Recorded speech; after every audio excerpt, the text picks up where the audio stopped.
نحمده ونصلي ونسلم على رسوله الكريم أما بعد فأعوذ بالله من الشيطان الرجيم بسم الله الرحمن الرحيم وَلَقَدْ بَوَّأْنَا بَنِي إِسْرَائِيلَ مُبَوَّأَ صِدْقٍ وَرَزَقْنَاهُمْ مِنَ الطَّيِّبَاتِ ہم نے بنی اسرائیل کو ٹھہرنے کے لیے بہت اچھے ٹھکانے دیے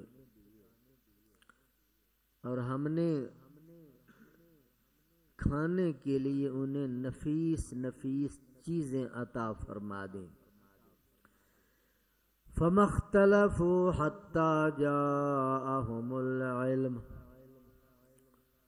ان لوگوں نے علم آ جانے کے باوجود اختلاف کر ڈالا إِنَّ رَبَّكَ يَقْضِي بَيْنَهُمْ يَوْمَ الْقِيَامَةِ فِيمَا كَانُوا فِيهِ يَخْتَلِفُونَ یقیناً آپ کا رب ان کے درمیان قیامت کے دن فیصلہ کرے گا اس چیز میں جس میں یہ لوگ اختلاف کرتے رہے ہیں فَإِن كُنتَ فِي شَكٍّ مِّمَّا أَنزَلْنَا إِلَيْكَ فَاسْأَلِ الَّذِينَ يَقْرَؤُونَ الْكِتَابَ مِن قَبْلِكَ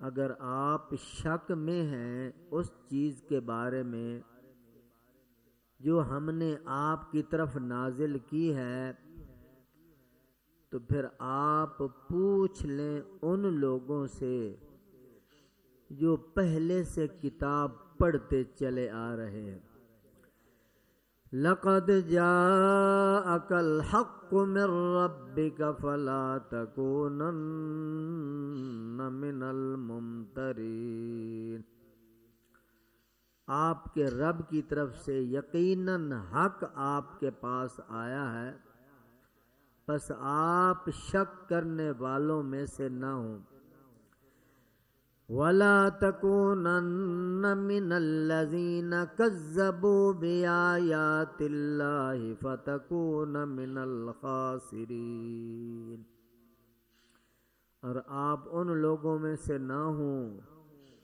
جنہوں نے اللہ سبحانہ و تعالی کی آیات کو جھٹلا دیا ورنہ آپ نقصان اٹھانے والوں میں سے ہو جائیں گے ان الذین حقت علیہم کلمۃ ربک لا یؤمنون جن لوگوں کے بارے میں آپ کے رب کا فیصلہ ہو چکا ہے وہ کبھی ایمان نہیں لائیں گے وَلَوْ جَاءَتْهُمْ كُلُّ آيَةٍ حَتَّى يَرَوُا الْعَذَابَ الْأَلِيمَ اگرچہ آپ ان کے سامنے ہر قسم کی نشانیاں پیش کر دیں یہاں تک کہ وہ دردناک عذاب کو دیکھ لیں فَلَوْلَا كَانَتْ قَرْيَةٌ آمَنَتْ فَنَفَعَهَا إِيمَانُهَا إِلَّا قَوْمَ یونس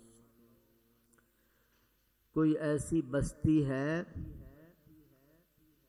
کہ جس بستی والے عذاب دیکھ کر ایمان لائے ہوں پھر ان کے ایمان نے ان کو نفع دیا ہو سوائے قوم یونس کے لما آمنوا کشفنا عنہم عذاب الخزي فی الحیاة الدنیا ومتعناہم الی حین یونس علیہ السلام کی قوم جب ایمان لے آئی تو ہم نے رسوائی کا عذاب ان سے ہٹا دیا، ٹال دیا دنیا کی زندگی میں، اور ایک وقت مقررہ تک انہیں نفع اٹھانے کا موقع دے دی۔ وَلَوْ شَاءَ رَبُّكَ لَآمَنَ مَنْ فِي الْأَرْضِ كُلُّهُمْ جَمِيعًا، اگر آپ کا رب چاہتا روئے زمین کے سارے لوگ مسلمان بن جاتے۔ أَفَأَنْتَ تُكْرِهُ النَّاسَ حَتَّى يَكُونُوا مُؤْمِنِينَ، کیا آپ لوگوں کو زبردستی مسلمان بنائیں گے میرے حبیب؟ وَمَا كَانَ لِنَفْسٍ أَن تُؤْمِنَ إِلَّا بِإِذْنِ اللَّهِ وَيَجْعَلُ الرِّجْسَ عَلَى الَّذِينَ لَا يَعْقِلُونَ، اللہ کی توفیق کے بغیر کوئی ایمان نہیں لا سکتا، اور جو عقل سے کام نہیں لیتے اللہ ان پر نجاست ڈال دیتے ہیں۔ قُلْ انظُرُوا مَاذَا فِي السَّمَاوَاتِ وَالْأَرْضِ، آپ ذرا نظر اٹھا کر دیکھیں تو صحیح جو کچھ آسمانوں میں ہے اور زمین میں ہے۔ وَمَا تُغْنِ الْآيَاتُ وَالنُّذُرُ عَنْ قَوْمٍ لَا يُؤْمِنُونَ، بے ایمان قوم کو نہ دھمکیوں نے کوئی نفع دیا، نہ آیات بینات سے انہیں کوئی فائدہ ہوا۔ فَهَلْ يَنْتَظِرُونَ إِلَّا مِثْلَ أَيَّامِ الَّذِينَ خَلَوْا مِنْ قَبْلِهِمْ، کیا یہ لوگ ان واقعات کے منتظر ہیں، ان انجاموں کے منتظر ہیں جو ان سے پہلے لوگوں کے ساتھ ہو چکا ہے۔ قُلْ فَانْتَظِرُوا إِنِّي مَعَكُمْ مِنَ الْمُنْتَظِرِينَ، اے میرے حبیب انہیں فرما دو تم بھی انتظار کرو، میں بھی تمہارے ساتھ منتظر بیٹھا ہوں۔ ثُمَّ نُنَجِّي رُسُلَنَا وَالَّذِينَ آمَنُوا كَذَلِكَ حَقًّا عَلَيْنَا نُنْجِي الْمُؤْمِنِينَ، پھر ہم نے اپنے پیغمبروں کو اور ایمان والوں کو بچا لیا۔ کذالک حقا علینا، یہ ہماری ذمہ داری ہے، ہم ایمان والوں کو ہمیشہ بچایا کرتے ہیں۔ درود پاک پڑھیں۔ سبحان اللہ اکبر کبیرہ۔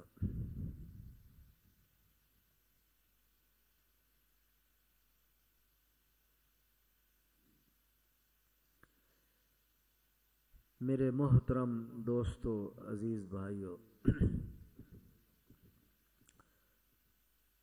بنی اسرائیل سمندر سے پار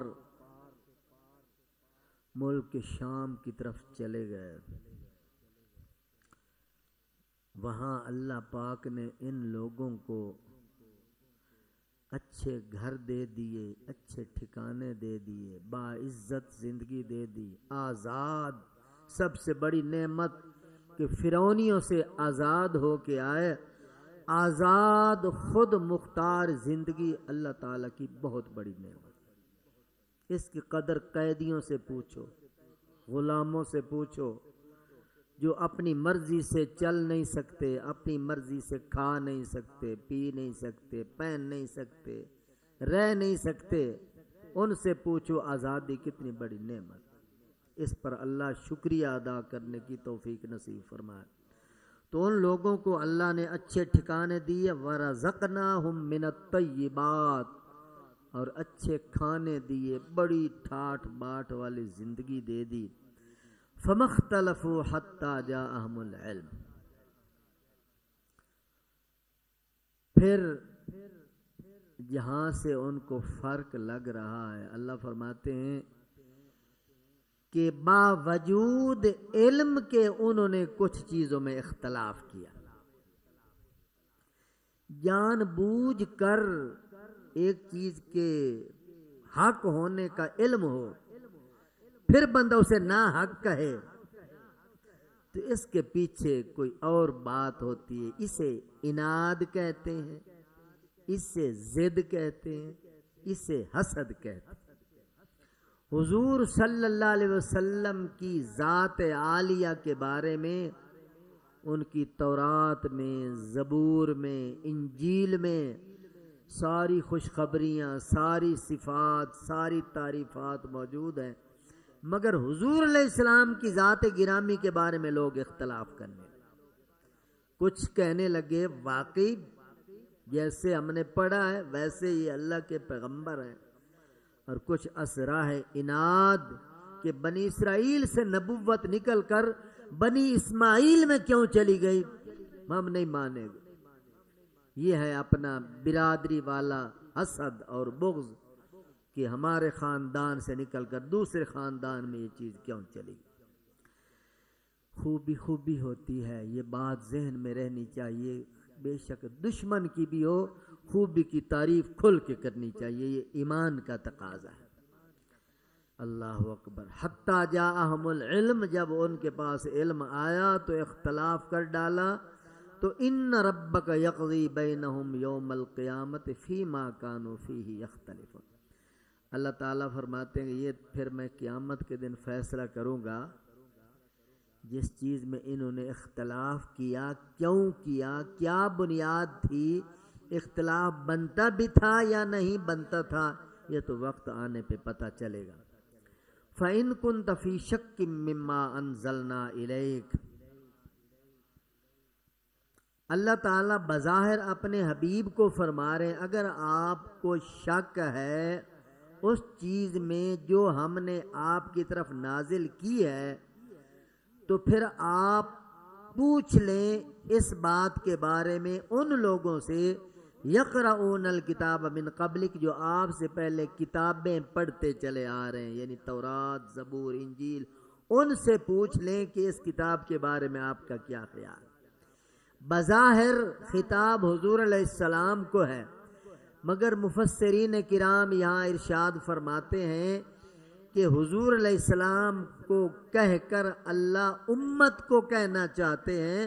حضور علیہ السلام، چونکہ حضور علیہ السلام کے بارے میں شک کا تصور ہی نہیں پیدا ہو سکتا، تو حضور علیہ السلام کی بات نہیں، حضور علیہ السلام کو کہہ کر اس امت کو، اس قوم کو جس قوم کو حضور خطاب کر رہے تھے، اللہ فرما رہے اگر تمہیں شک ہے اس کے بارے میں تو پھر اہل کتاب سے پوچھ لو اس قرآن کے بارے میں، وہ تمہیں بتا دیں گے. لقد جاءک الحق من ربک، اے لوگو آپ کے پاس قرآن کی شکل میں حق آ چکا ہے، اس کے بارے میں کبھی شکوک شبہات میں مبتلا نہ ہونا. ولا تکونن من الذین کذبوا بآیات اللہ، نہ ہی قرآن پاک کی اور ان آیات کی تکذیب اور تردید کرنا. اگر ایسا تم نے کیا تو فتکون من الخاسرین، تو بہت بڑا نقصان کر بیٹھو گے. جنہوں نے قرآن کو سینے سے لگایا، قرآن کو اپنی عملی زندگی میں لے آئے، قرآن کو اپنا دستور حیات بنایا، قرآن کو اپنا اوڑھنا بچھونا بنایا، قرآن کو اپنا رہنما اور رہبر مانا اور تسلیم کیا، وہ خدا کی قسم یہاں بھی کامیاب ہیں وہاں بھی کامیاب. اور جنہوں نے قرآن کو چھوڑ دیا، اس کی تعلیمات کو چھوڑ دیا، ہدایات کو چھوڑ دیا، قرآن پاک سے نظریں ہٹا لیں، اٹھا لیں، وہ میرے دوستو یہاں بھی ناکام ہیں وہاں بھی ناکام ہیں. یہ پکی بات ہے. فتکون من الخاسرین، اس چیز کا اعلان کر رہا. ان الذین حقت علیہم کلمۃ ربک لا یؤمنون، جن لوگوں کے بارے میں آپ کے رب کا فیصلہ ہو چکا ہے وہ ایمان نہیں لے آئیں گے. اگرچہ دنیا جہان کے سارے دلائل آپ ان کے سامنے پیش کر دیں، اور حتیٰ یروا العذاب العلیم، ہاں جب دردناک عذاب دیکھیں گے تو پھر وہ ایمان لائیں گے۔ اس کا کیا مطلب ہے؟ یہ جو ہے نا، جن کے بارے میں اللہ کا فیصلہ ہو چکا ہے وہ ایمان نہیں لائیں گے۔ یہ فیصلے کا کیا مطلب ہے؟ یہ بات ذرا اچھی طرح سمجھ لیں۔ اللہ کسی پر ظلم نہیں کرتے، اللہ پاک مہربان ذات ہیں، عدل فرمانے والی ذات ہے۔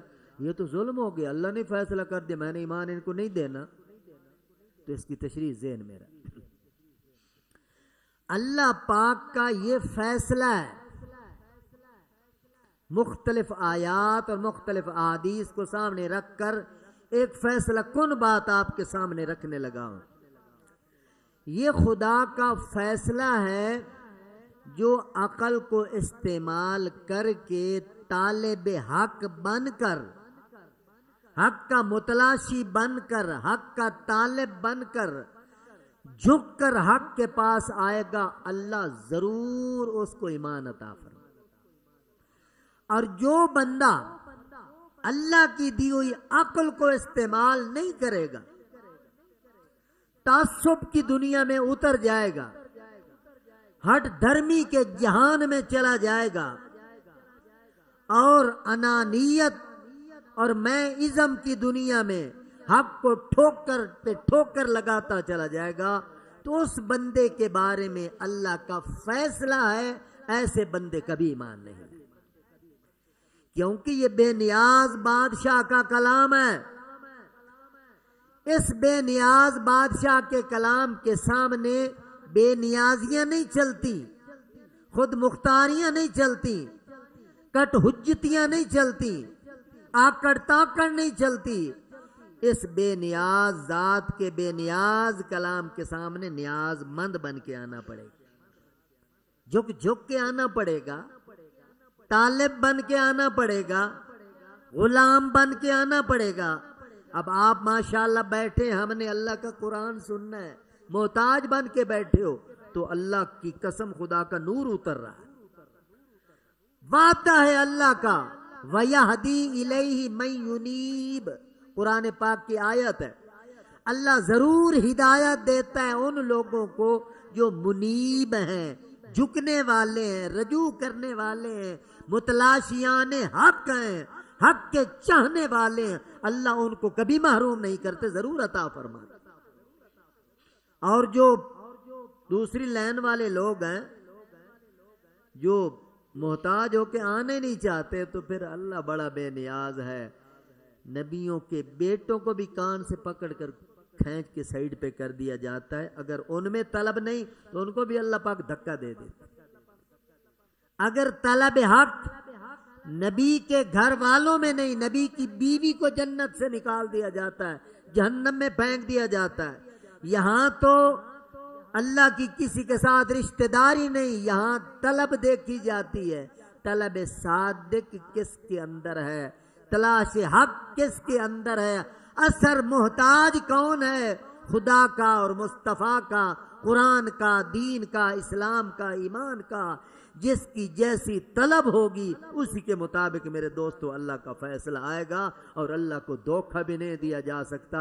ایک بندہ کہ یار میں طالب تو تھا مجھے نہیں ملا، اور تو بکواس کرتا ہے، اللہ دلوں کو جاننے والا ہے، اللہ ظالم نہیں ہے، اللہ دلوں کو جاننے والا ہے۔ دل میں کوئی ایسا پتھر پڑا ہے، دل میں کوئی ایسی کالک پڑی ہے، دل میں کوئی ایسی نجاست پڑی ہے جس کی وجہ سے وہ نور آنے ہی نہیں دیتی، وہ نور آتا ہی نہیں۔ اللہ بڑی مہربان ذات ہے۔ اب حبشے کا کالا بلال، آج تک دنیا سیدنا بلال سیدنا بلال، کیا بات ہے، ان کو سیدنا اور رضی اللہ عنہ، اور مکے کے جو سردار تھے، زردار تھے، سید تھے، ابو جہل جیسے حکمران، ان پہ لعنت برس رہی ہے، کیا بات ہے۔ ایک طرف آکڑ تاکڑ تھی، تکبر تھا، غرور تھا، فخر تھا، اور قرآن کے سامنے جھکنے والا وہ نظریات نہ تھے، تو اللہ پاک نے لعنتی بنا دیا، شان والے کے باوجود اللہ اسے ذلیل کر دیا۔ اور بلال تو آئے ہی محتاج بن کے تھے، ماریں کھائیں، ظلم برداشت کیے، ستم برداشت کیے، مگر ہمیشہ حق حق کہتے رہے، کلمہ توحید کا نعرہ بلند کرتے رہے. تو بات یہ ہے کہ ان الذین حقت علیہم کلمۃ ربک لا یؤمنون کا مطلب یہی ہے کہ رب کا یہ فیصلہ ہے کہ بندہ جیسے خیال اور نظریات رکھے گا اسی کے مطابق ادھر سے فیصلے آئیں گے. فلولا کانت قریۃ آمنت فنفعها ایمانها الا قوم یونس. تاریخ کے اندر کوئی ایسی مثال نہیں ملتی کسی قوم کے پاس عذاب آ چکا ہو اور عذاب آنے کے بعد پھر وہ ایمان لائے ہوں اور ان کے ایمان نے ان کو نفع دیا. ایسی کوئی مثال نہیں ملتی. جب عذاب آیا ہے پھر تو لوگوں نے توبہ توبہ کی، ہر کسی نے کی، مگر پھر مارے گئے. چونکہ پھر ایمان بالغیب نہیں رہتا، اللہ کو ایمان بالغیب چاہیے. الا قوم یونس، ایک قوم کی مثال پوری تاریخ میں ملتی ہے، وہ قرآن خود اس کو بیان کر رہا ہے کہ وہ یونس علیہ السلام کی قوم ہے. لما آمنو، وہ ایسا کوئی ایمان لائے تھے، ایسی توبہ انہوں نے کی تھی. کشفنا عنہم عذاب الخزي فی الحیات الدنیا ومتعناہم الی حین. یہ یونس علیہ السلام کی قوم کی تھوڑی سی وضاحت آپ سنتے جائیں. یہ نینوا بستی کے رہنے والے لوگ تھے. تو یونس علیہ السلام ان پر نبی بن کے آئے. یہ بت پرستی کرتے تھے، شرک کرتے تھے، کفر کرتے تھے. تو یونس علیہ السلام نے ان کو سمجھایا کہ اللہ کی توحید کو مانو، بت پرستی نہ کیا کرو، شرک نہ کیا کرو، جس طرح انبیاء کرام کا یہ دعوت کا طریقہ رہا ہے. تو قوم نے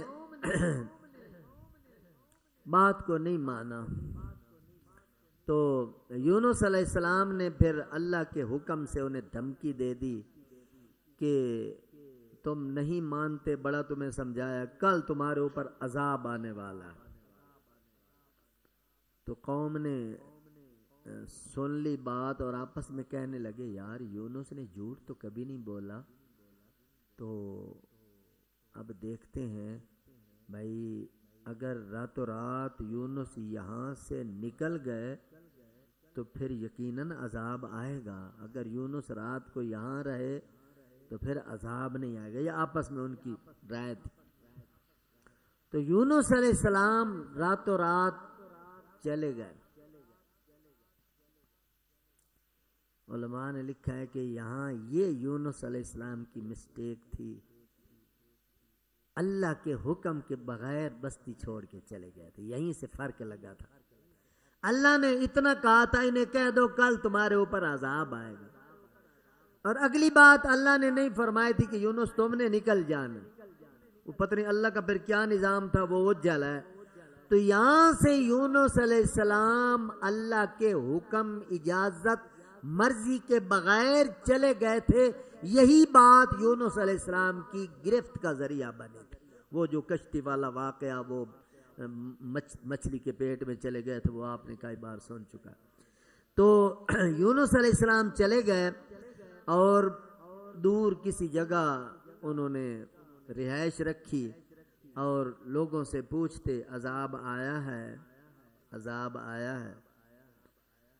تو لوگوں نے، آنے جانے والوں نے بتایا تھا عذاب آیا تھا مگر ٹل چکا ہے.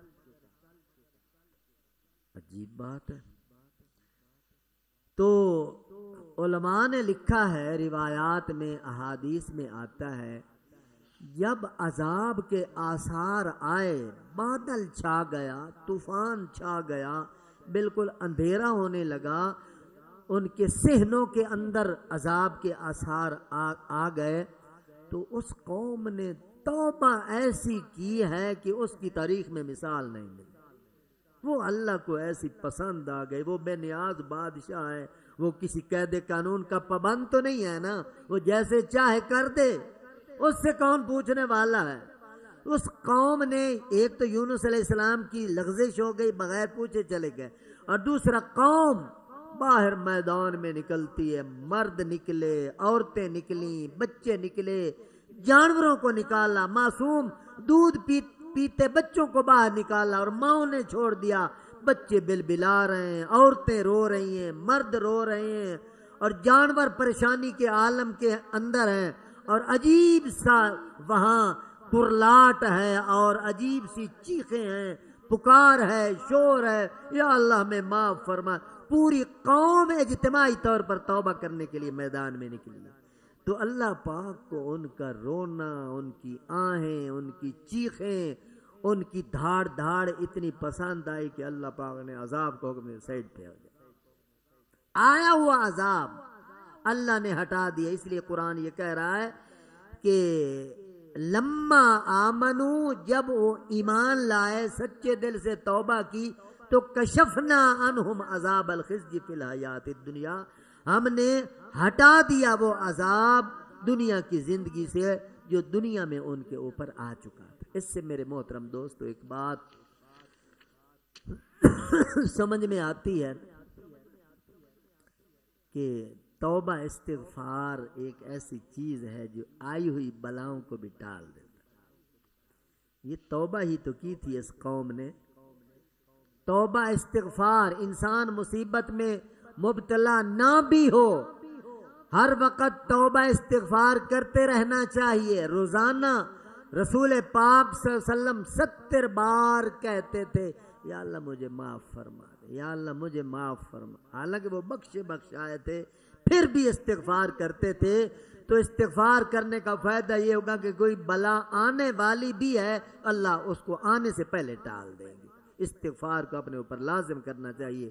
وَلَوْ شَاءَ رَبُّكَ لَآمَنَ مَنْ فِي الْأَرْضِ كُلُّهُمْ جَمِيعًا.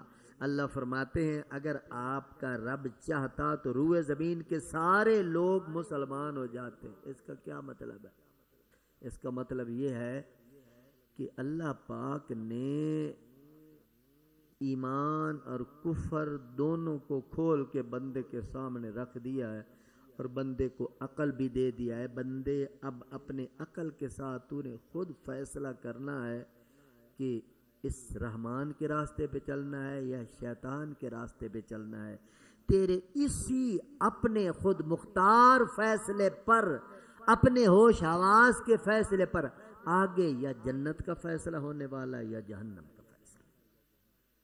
اور اللہ جو یہ فرما رہے ہیں اگر میں چاہتا تو، اس کا مطلب یہ ہے اللہ اگر زبردستی مسلمان کرتے تو پھر کون کافر رہ جاتا؟ زبردستی نہیں. ہاں فرشتوں کو اللہ نے زبردستی مسلمان بنایا ہے. کسی فرشتے کی طاقت نہیں کہ کوئی نافرمانی کر سکے. ان کو اللہ نے پیدا ہی اس طرح کیا ہے. تو انسان کو اللہ پاک نے اختیارات دیے ہیں. انسان کو گناہ کرنے کی بھی صلاحیت دی ہے، نیکی کرنے کی بھی صلاحیت دی ہے. مجبور نہیں کیا حضرت انسان کو، مختار بنایا ہے، اختیار دیا ہے. اے حضرت انسان دلائل تیرے سامنے کھلے پڑے ہیں، انجام تیرے سامنے کھلا ہوا پڑا ہے. اب تو اپنی من مرضی کے ساتھ، اپنے ارادے کے ساتھ، اپنے اختیار کے ساتھ اور اپنی سوچ کے مطابق جس کو تو اچھا سمجھتا ہے وہی فیصلہ کر لے. اور تیرے اس فیصلے پر آگے ہمارا ایک فیصلہ آنے والا ہے. اس لیے اللہ پاک ظلم نہیں کرتے. بندے کو اللہ نے صلاحیتیں دی ہیں، دماغ دیا ہے، سوچ دی ہے. اب بندے نے جو فیصلہ کرنا ہے اس کے مطابق اللہ کا فیصلہ یقیناً آنے والا ہے. جیسی کرنی ویسی بھرنی. نہ مانے تو کر کے دیکھ، ارے جنت بھی ہے دوزخ بھی ہے. نہ مانے تو مر کے دیکھ. یہ دونوں چیزیں آنے والی ہیں. کرتوت ہوں جہنمیوں والے، کردار ہو شیطانوں والا، اور امید بندہ رکھے جنت کی. یہ احمقوں والا خیال ہے، بے وقوفوں والا خیال ہے. ایک بندہ لاہور کی گاڑی پہ بیٹھا ہوا ہے اور کہے کہ میں اسلام آباد پہنچ جاؤں. وہ پاگل، کس گاڑی پہ بیٹھے اور بات کیا کر رہے. اس لیے میرے دوستو اگر جنت جانا ہے تو پھر اس قرآن کے روڈ پہ چلنا پڑے گا، اسلام کے راستے پہ چلنا پڑے گا. اگر یہ روڈ چھوٹ چکا ہے، یہ راہ چھوٹ چکی آپ سے، تو پھر آپ اپنے آپ کو ابھی سے سمجھا لیں کہ آپ بڑی غلطی پہ جا رہے ہیں، بہت الٹے راستے پہ جا رہے ہیں جس کا انجام بڑا خطرناک ہونے والا ہے. یہی بات تو انبیاء سمجھاتے تھے، یہی بات علماء سمجھاتے تھے، اور یہی بات اللہ والے لوگوں کو بڑے درد کے ساتھ اب بھی سمجھا رہے ہیں. افانت تکرہ الناس حتی یکونوا مؤمنین. حضور علیہ السلام کی خواہش تھی کہ سارے لوگ اسلام میں آئیں، سارے مسلمان بن جائیں. یہ ایک دل میں کڑن تھی اور چاہت تھی حضور علیہ السلام کی، تو اللہ پاک نے فرمایا میرے حبیب آپ زبردستی ان کو مسلمان کریں، افانت تکریہ الناس، آپ ان پر اکراہ کریں گے، جبر کریں گے، زبردست، وہ جو نہیں مانتے، تو میرا تو ضابطہ ہے جو نہیں مانتا اپنی مرضی کے ساتھ اس کو جانے دو، ایسے زبردستی یہاں نہیں، لا اکراہ فی الدین، زبردستی نہیں، بس دلائل ان کے سامنے پیش کر دو، حق رکھ دو ان کے سامنے، اب اپنے ہوش حواس کے ساتھ انہوں نے خود فیصلہ کرنا ہے، آپ زیادہ پریشان نہ ہوں۔ وما کان لنفس ان تؤمن الا باذن اللہ ویجعل الرجس علی الذین لا یعقلون۔ اللہ تعالیٰ فرماتے ہیں جو بندے عقل سے کام نہیں لیتے، لا یعقلون، بے عقلی اختیار کرتے ہیں، تو اللہ فرماتے ہیں عقل سے کام نہ لینے والوں پر رجس میں نجاست ڈال دیتا۔ اللہ اکبر۔ اس لیے ضدی بندے کی بات آپ نے کئی بار سنی ہوگی، اس کی باتوں سے بو آتی، بغاوت کی بو آتی، عداوت کی بو آتی ہے، اور جو جھکنے والے بندے ہوتے ہیں ان سے اطاعت کی خوشبو آتی۔ اس لیے اللہ فرماتے ہیں کہ جو بے عقل ہیں، ضدی بندہ ہمیشہ بے عقل ہوتا ہے۔ ضد یہ کوئی اچھی بات ہے، کوئی اچھی بات ہے تو اچھی بات کو تسلیم کر لینا یہ عقل مندی ہے، اور اچھی بات پر ضد کر لینا اور اپنی انا کو حائل کر کے آڑ بنا کے اس کو نہ تسلیم کرنا، چونکہ یہ کہہ رہے ہیں اس لیے میں نہیں مانوں گا، یہ بے عقل بندہ ہے، اور بے عقل بندے پر اللہ پاک نجاست ڈال دیتے ہیں، اور ایسے بندے کو پھر کبھی ہدایت والی بات سمجھ نہیں آتی۔ قل انظروا، اللہ پاک پھر ارشاد فرماتے ہیں کہ نظر اٹھا کے دیکھو، اللہ نے عقل دی ہے، عقل سے کام لو، میری آیات بینات، میری ہدایات، میرے دلائل پوری دنیا میں بکھرے پڑے ہیں، نظریں اٹھا کے دیکھو تمہیں بات سمجھ میں آ جائے گی۔ اب وقت ہے، سوچ لو، سمجھ لو، دیکھ لو، راہ ہدایت پہ آ جاؤ، اگر نہیں سمجھو گے تو پھر وما تغنی الآیات والنذر عن قوم لا یؤمنون۔ اللہ فرماتے ہیں جن لوگوں نے عقل سے کام نہیں لیا ان کے سامنے دھمکیاں آئیں وہ نہ بدلے، ان کے سامنے خوشخبریاں آئیں وہ نہ بدلے، آیات والنذر دونوں قسم کے دلائل پیار سے بھی سمجھایا گیا وہ نہ بدلے، اور ان کو عذاب کی دھمکیاں دے کر انہیں سمجھایا گیا پھر بھی وہ نہ بدلے، پر ان کو اور کیا کہا جا سکتا ہے؟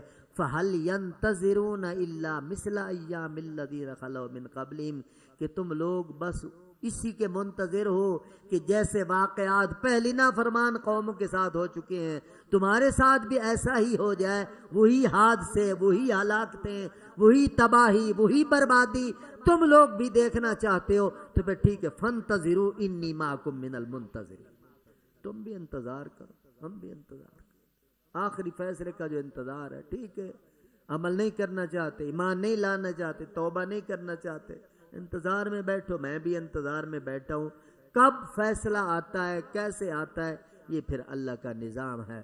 اللہ اکبر۔ پھر آخر میں اللہ تعالیٰ فرماتے ہیں ثم ننجی رسلنا والذین آمنوا کذالک حقا علینا ننجی المؤمنین۔ تاریخ گواہ ہے، اللہ فرماتے ہیں جب میرا عذاب آیا نافرمان قوموں پر تو میں نے اپنے رسولوں کو بھی الگ کر لیا، اور ان رسولوں پر جو ایمان رکھنے والے لوگ تھے ان کو بھی چھانٹی کر دی۔ ایمان لانے والے انسان اور انبیاء کرام دونوں کو اکٹھے کر کے الگ کر لیا، اور باقی جو قوم ضدی، متعصب، ہٹ درم اور ٹکرانے والی قوم تھی، اللہ پاک نے ان کے ٹوٹے ٹوٹے کر کے رکھ دیے ہیں، ان کو زیر و زبر کر کے رکھ دیا ہے۔ پوری تاریخ اس کی شہادت پیش کر رہی ہے، کذالک حقا علینا ننجی المؤمنین۔ ایمان والوں کو کیسی اللہ پاک بشارت دے رہے، اللہ فرماتے یہ ہماری ذمہ داری ہے، حقا علینا، ہم پر یہ حق ہے، ذمہ داری ہے، لازم ہے، واجب ہے۔ اللہ فرماتے میرے اوپر یہ فرض ہے کہ ایمان والے بندوں کو میں ضرور نجات دیا کرتا، وعدہ ہے، تو ایمان پہ تو آؤ نا، ایمان کی پٹڑی پہ چڑھو، پھر کوئی گلا ہو تو پھر بات کرنا، جب ایمان پر آنے کے لیے تیار نہیں ہے تو پھر تو دوسرا راستہ ہے۔ اللہ پاک مجھے اور آپ سب کو ثابت قدمی کے ساتھ ایمان پر ہمیشہ قائم دائم رہنے کی توفیق نصیب فرمائے۔ وما علینا الا البلاغ المبین۔ الحمد للہ رب العالمین والعاقبۃ للمتقین والصلاۃ والسلام علی سید الانبیاء والمرسلین۔ اللهم اغفر لنا وللمؤمنین والمؤمنات والمسلمین والمسلمات الاحیاء منهم والاموات انک سمیع قریب مجیب الدعوات۔ اے کریم اللہ ہمارے تمام صغیرہ کبیرہ گناہوں کو معاف فرما، یا مولا کریم ہماری تمام مشکلات کو آسان فرما، ماہ رمضان کی برکت سے، اپنے پاک کلام کی برکت سے، یا مولا کریم ہماری دنیا ہماری آخرت دونوں جہانوں کو آباد و شاد فرما دے۔